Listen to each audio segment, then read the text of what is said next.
পিতামাতা যখন আমরা সৎ কাজ করব তখন সন্তানদেরকে সাথে নিয়ে সৎ কাজ করব। শুধু একা একা সৎ কাজ করা নয়। জান্নাত শুধু বাবার জন্য নয়, জান্নাত শুধু মায়ের জন্য নয়, জান্নাত আমার আপনার সন্তানের জন্য। জাহান্নাম থেকে বাঁচতে হবে শুধু আমার একা নয়, আমার স্ত্রীকে একা নয়, বরং আমাদের সন্তানদেরকেও জাহান্নাম থেকে বাঁচতে হবে, জাহান্নাম তার জন্য। সুতরাং আমরা যেমন আমল করছি জাহান্নাম থেকে বেঁচে জান্নাতে যাওয়ার জন্য, আমাদের কর্তব্য সন্তানদেরকেও আমলের সাথে নেওয়া, যাতে করে তারাও জাহান্নাম থেকে বেঁচে জান্নাতে যেতে পারে। সহিহ বুখারী 2024 নম্বর হাদিস, আয়েশা রাদিয়াল্লাহু আনহা বলেন, ইযা দাখালাল আশরু শাদ্দাম ইযরাহু।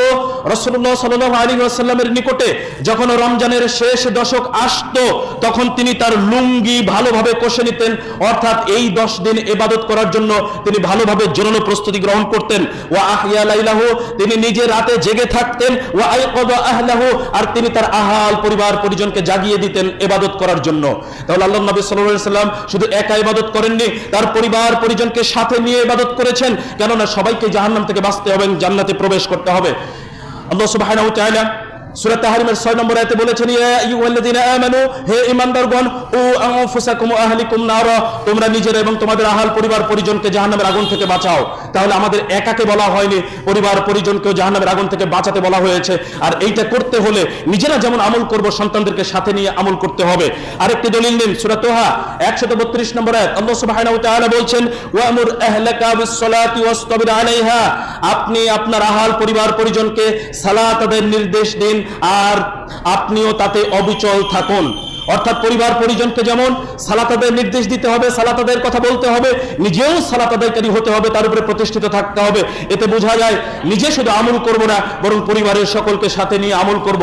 এতে যেটা ঘটবে, আপনার সন্তান সৎ কর্মের উপরে প্রতিষ্ঠিত হলো, আপনার সন্তান সৎ আমলের উপরে অনুশীলন করে বড় হচ্ছে। এটা কিভাবে করবেন? আপনি সালাতে এসেছেন মসজিদে, আপনার সন্তানকে সাথে নিয়ে সালাতে আসবেন। আপনি একটু পরে সালাত শেষে আপনার সামনে দিয়ে একটা বক্স, একটা কোটা যাবে, আপনি যদি 10 টাকা কোটায় দেন, আপনার সন্তানের হাত দিয়ে 10 টাকা কোটাতে দেওয়াবেন, তাহলে সে দান করতে অভ্যস্ত হলো। আপনি সত্য কথা বলেন, আপনার সন্তানকে আপনি সত্য কথা বলার অভ্যাস করাবেন। আপনি রমজান মাসে রোজা রাখছেন, সন্তানকেও সাথে রোজা রাখার প্র্যাকটিস করাবেন। এইভাবে প্রতিটি ক্ষেত্রে আপনি ইবাদত করবেন, আপনার সন্তানকে সাথে নেবেন। মা যদি পর্দা না করে, সন্তান পর্দা করবে না। বাবা মা সালাত আদায় করে না, সন্তান সালাত আদায়কারী হবে না। বাবা মা হারাম ইনকাম করে, সন্তান হালাল ইনকাম করবে না। বাবা মা যা করে তার উপরে সন্তানরা প্রতিষ্ঠিত হয়। সুতরাং বাবা মার কর্তব্য হচ্ছে নিজেরা আমল করবে, সেই আমলে সন্তানদেরকে সাথে রাখবে, তাহলেই তারা শিখতে পারবে এবং এইভাবে তাদের ইবাদতের সৎ আমলের একটা পরিবেশ তৈরি হবে, যেই পরিবেশের মধ্য দিয়ে তারা বড় হবে এবং ইহকালীন জীবনে এবং পরকালীন জীবনে তারা আমাদের জন্য কল্যাণকর হবে। সুসন্তান হিসেবে তাদেরকে গড়ে তোলা সম্ভব হবে ইনশাআল্লাহ।